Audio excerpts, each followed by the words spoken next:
Hunter x Hunter is a story that is abundant with very well written and complex characters. For any good story to succeed, it is imperative that the characters become a force to propel the narrative forward. And in a story as complex as Hunter x Hunter, there is no character that drives the narrative as much as our protagonist, Gon Freecs. I have always had a soft corner for characters who are not only layered, but the layers open up slowly as the narrative progresses forward.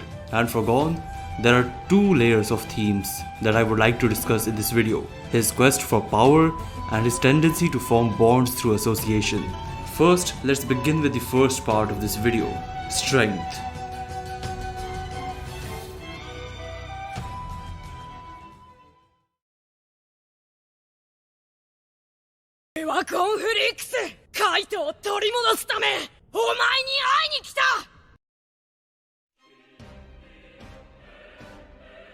A lot of Gon's journey follows his quest to become stronger, as we see him train his nen to become better at it. It is a seemingly simple objective, but the story provides enough motivation and fills those motivations with roadblocks in the form of various characters that Gon meets throughout the story. It is also no coincidence that Gon's major objective in the story is to find Jing, for which he obviously has to become a lot stronger than he is. For anyone who has read the manga, we know that Jing did not actually abandon Gon.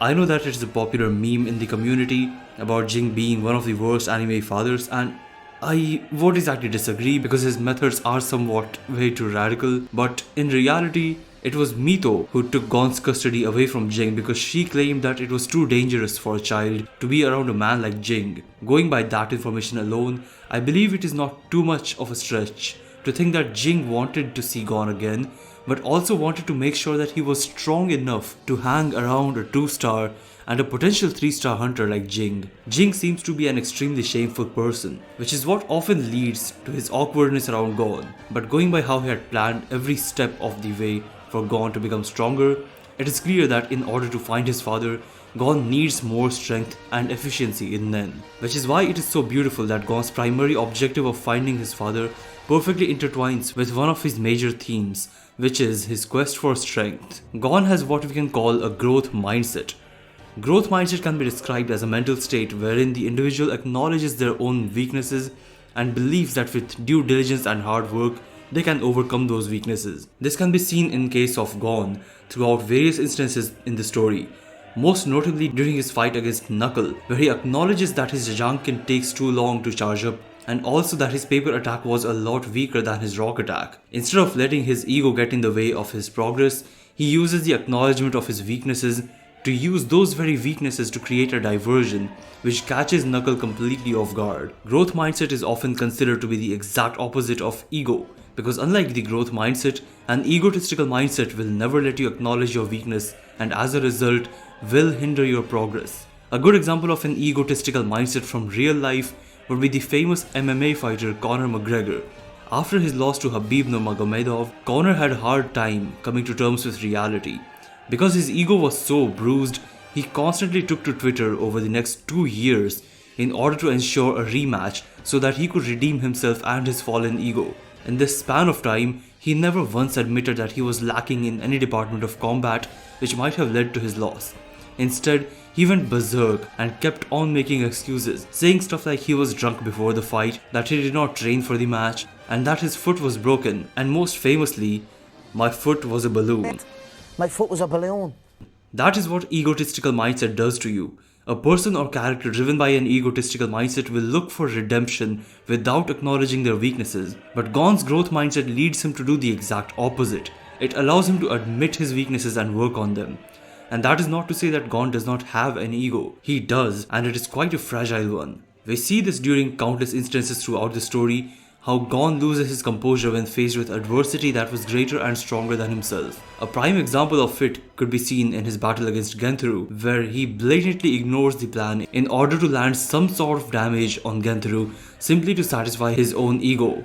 But even much earlier in the series, small crumbs of hints were thrown here and there. For example, when Hisoka punched Gon during the Hunter exam, Gon sat under a tree for days, carrying his growing anger and resentment towards Hisoka. In fact, he actually carried Hisoka's tag with him to Heaven's Arena so that he can pay him back for the punch. And this was a very instrumental moment in setting up Gon's morality.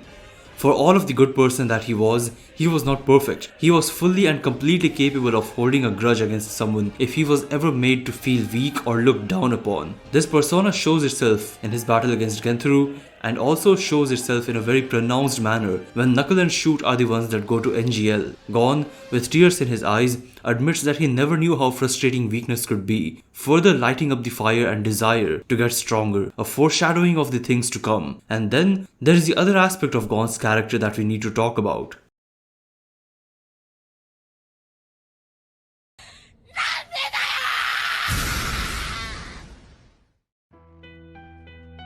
Gon has been shown to be extremely quick in forming bonds, and in fact, these bonds only grow stronger with association. What I mean here is that the more time Gon spends with a person, the more likely he is to become closer to them.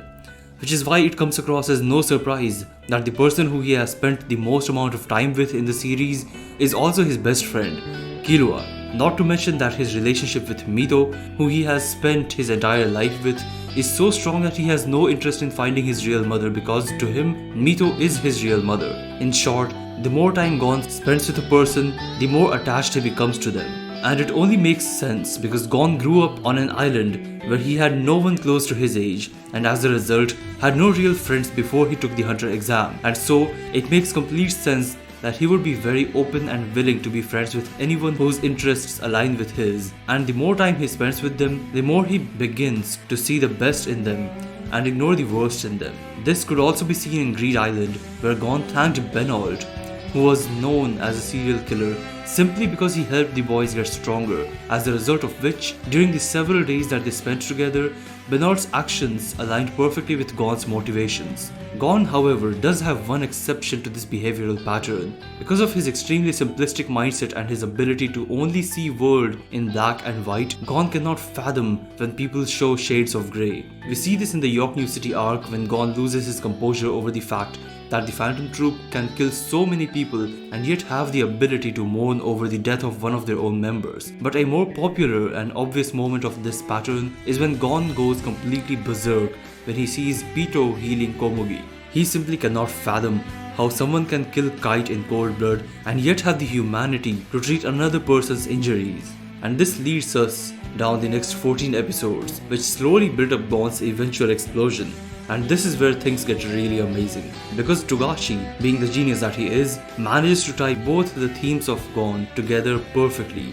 Till now, I have mentioned two aspects that build up Gon's character: his desire to get stronger, which amazingly is also his only way to find Jing, and his habit of forming emotional bonds through association. You will see a chart on your screen right now which will depict how these two themes started off as two separate entities but ended up beautifully intertwined. As you can see, I have divided this chart into 3 sections. The top section of the chart consists of pictures depicting Gon's habit of forming bonds through association, while the bottom section explores the other aspect that I discussed, his quest to become stronger. And the 2 sections are divided by the pictures in the middle section, which act as a culmination of the aforementioned themes once they have bonded together. In the top picture, we see Gon meeting Killua in the hunter exam, forming a bond very early on in the story. In the bottom picture, we see the first instance of him showing how much he despises the idea of being treated as weak, as we see him sitting under a tree after being outclassed by Hisoka. In the second picture of the top section, we once again see his habit of easily forming bonds, as he thanks Benoit for helping them become stronger, while in the middle picture of the bottom section, we see him lose his composure against Genthru and go against the plan, once again emphasizing how much he values the pursuit of strength and how much he despises being looked down upon. In the third picture of the top section, we see his relationship with Kite, as the story now moves on to the Chimera Ant arc. He has only known Kite for a little while, if you keep their first encounter aside, and he knows full well that Kite is the closest connection that he has ever had to his father. On the other hand, in the topmost picture of the bottom section, we see Neferpito's attack on Kite. Once again, this picture emphasizes how Gon's weakness caused Kite to lose his life. And now we move on to the middle section of the chart, where everything gets tied together perfectly. In this picture, we can see Gon crying after he fails to beat Knuckle and as a result fails to enter NGL. and goes on to say that he never knew how frustrating weakness could really be. It really ties together both of his themes, forming bonds through association as he did with Kite, and his pursuit of strength, the lack of which became the cause for Kite's eventual fate. And this scene pretty much marks the beginning of Gon's very obvious descent into madness, as at this point, he is already blaming himself for his inability to protect Kite. When you add Neferpito's contradictory nature of saving Komugi after killing Kite, something that Gon's black and white fundamentals could not understand, and the eventual revelation about Kite's death, it becomes an inevitable possibility that Gon would tread into a very dark place, which is exactly what happens in episode 131, which can be seen in the second picture of the middle section of the chart. As truly horrid and unfortunate as it was, Gon's eventual turn to darkness was inevitable. Unlike Killua, Kurapika and Leorio, Gon did not have any prior experience of life and what life could truly be like.